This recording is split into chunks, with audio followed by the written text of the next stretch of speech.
ജ്യോതി B J പിയുടെ വേഷം കൂടി കേട്ടുവരാം. പി ആർ ശിവശങ്കർ താങ്കൾക്കുള്ള മറുപടിയാണ് അദ്ദേഹം പറഞ്ഞത്. സ്വാതന്ത്ര്യ സമരകാലം മുതൽ ഇങ്ങോട്ട് നോക്കിക്കഴിഞ്ഞാൽ അങ്ങനെ RSSുമായും BJPയുമായിട്ടും ഒക്കെ ബന്ധപ്പെട്ട കോൺഗ്രസ് നേതാക്കളോ അതല്ലെങ്കിൽ സിവിൽ സർവീസ് ഉദ്യോഗസ്ഥരൊക്കെ ഉണ്ടാവും. അതിലെ മുഴുവൻ ഉത്തരവാദിത്വവും കോൺഗ്രസ് ഏറ്റെടുക്കണമെന്ന് പറയുന്നത് ശരിയല്ല. മറ്റൊരു പ്രധാനപ്പെട്ട നിരീക്ഷണമുണ്ട് പി ആർ ശിവശങ്കർ.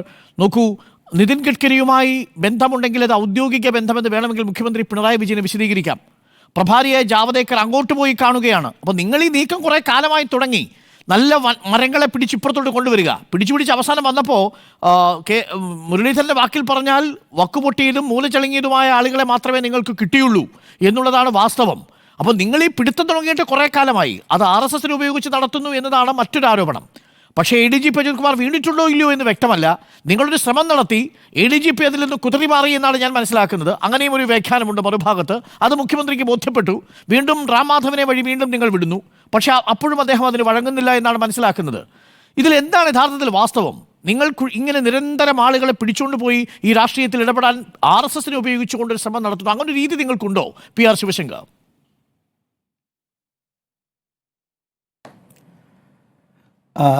വന്യമായ മറവിയാണ്. തിരിച്ചു വരാമെന്ന് പറഞ്ഞിട്ട് ജ്യോതിയും വന്നില്ല, അരുണും വന്നില്ല.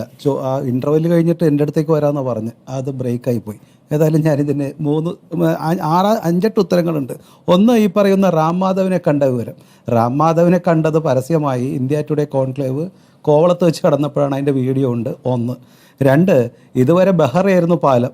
അതിനു മുമ്പ് ആധ്യാത്മിക ആചാര്യനായ ശ്രീ M ആയിരുന്നു പാലം. ഇവർക്കിങ്ങനെ പാലം ഇടയ്ക്കിടയ്ക്ക് പൊളിക്കുന്ന സ്വഭാവം ഉണ്ടെന്ന് ഞാൻ അറിഞ്ഞില്ല. അത് കഴിഞ്ഞ് അവർക്കൊക്കെ എന്തെങ്കിലും കുറ്റമുണ്ടോ എന്നും അറിയില്ല.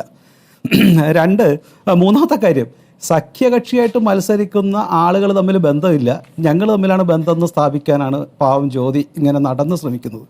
പിന്നെ ഏറ്റവും അടുത്ത പ്രധാനപ്പെട്ട കാര്യം, അങ്ങനെയാണെങ്കിൽ ജ്യോതി ആദ്യം പുറത്താക്കേണ്ടത് അവരുടെ UDFൻ്റെ കൺവീനറല്ലേ? ജ്യോതി തന്നെ സാക്ഷിയായ ഒരു ചർച്ചയിൽ ഒരു കാര്യമുണ്ടല്ലോ, അത് RSSൻ്റെ രണ്ടാമത്തെ ആൾ ദത്താജി ഒന്നുമല്ല, ഒന്നാമൻ സുദർശൻജി തന്നെ CP ജോണിനെ പോയി കണ്ടിട്ടുണ്ട് എന്ന് ഈ പറയുന്ന ജ്യോതി ഇരിക്കുന്ന ചർച്ചയിൽ CP സമ്മതിച്ചിട്ടുണ്ട്. അപ്പൊ ആദ്യം CP ജോണിനെ പുറത്താക്കിയതിന് ശേഷമാണ്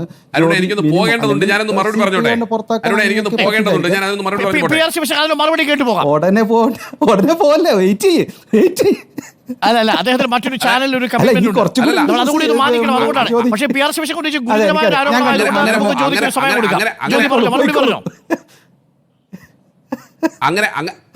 അങ്ങനെ ചോദിച്ചാൽ മറുപടി പറയാതിരിക്കാൻ പ്രകാശ് ജാവദേക്കറൊന്നും അല്ലല്ലോ.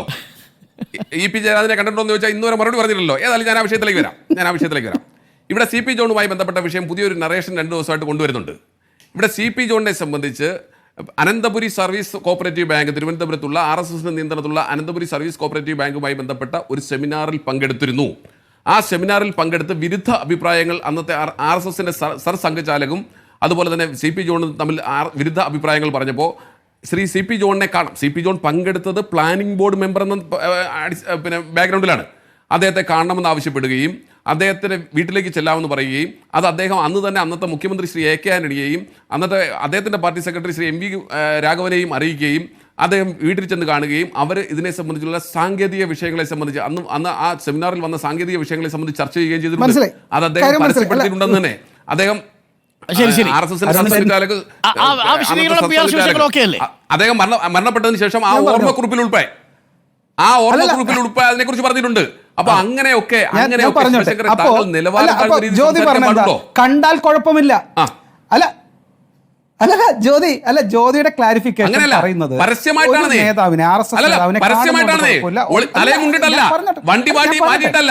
പൊതുയോഗത്തിൽ പരസ്യപ്പെടുത്തിയ പൊതുയോഗത്തിൽ ഒരു സെമിനാറിലാണ് പങ്കെടുത്തത്. ഞാൻ പറഞ്ഞു ADGP അങ്ങനെയാണോ പോയത്? എനിക്ക് പോകേണ്ടതുണ്ട്. ഞാൻ അതുകൊണ്ട് അവസാനിപ്പിക്കുക. താങ്കൾ മറുപടി പറഞ്ഞോളൂ. ശരി. അപ്പോൾ കോൺക്ലേവിൽ വെച്ചിട്ട് അജിത് കുമാർ കണ്ടതും താങ്കൾ പിൻവലിക്കണം. അപ്പോൾ 2, RSS നേതാക്കളെ കാണുന്നതുകൊണ്ട് കുഴപ്പമില്ല, അത് തലയിൽ മുന്നിട്ടെന്നുള്ള താങ്കളുടെ വ്യാഖ്യാനം. അങ്ങനെ പാടില്ല എന്നും അതല്ലെങ്കിൽ അന്നത്തെ മുഖ്യമന്ത്രിയെയോ എന്താണ് എന്നുള്ളതും UDFന്റെ നേതാവും ഒരേ പരിപാടിയിൽ വ്യത്യസ്ത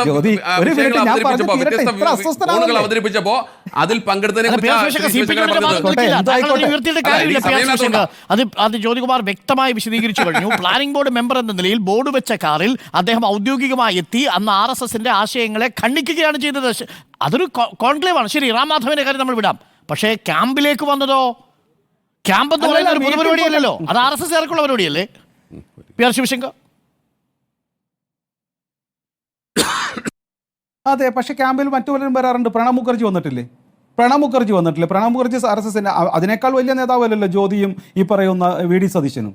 പ്രണബ് മുഖർജി വന്നിട്ടുണ്ട്. എത്രയോ നേതാക്കൾ, ഞാൻ ദേശീയ രാഷ്ട്രീയത്തിലെ നേതാക്കളുടെ ലിസ്റ്റ് എടുത്താൽ ഈ ചാനൽ ചർച്ച കഴിഞ്ഞു പോകും. അത് കാരണം ഞാൻ അതങ്ങോട്ട് പറയുന്നില്ല. നമുക്ക് മറ്റൊരു ദിവസം നമുക്ക് വിശദമായി ലിസ്റ്റ് എടുക്കാം. Thank you PR Sivasankar, Achuthanandan, Jyothikumar Chamakkala ചർച്ചയിൽ ചേർന്നതിന് സമയത്തിന്റെ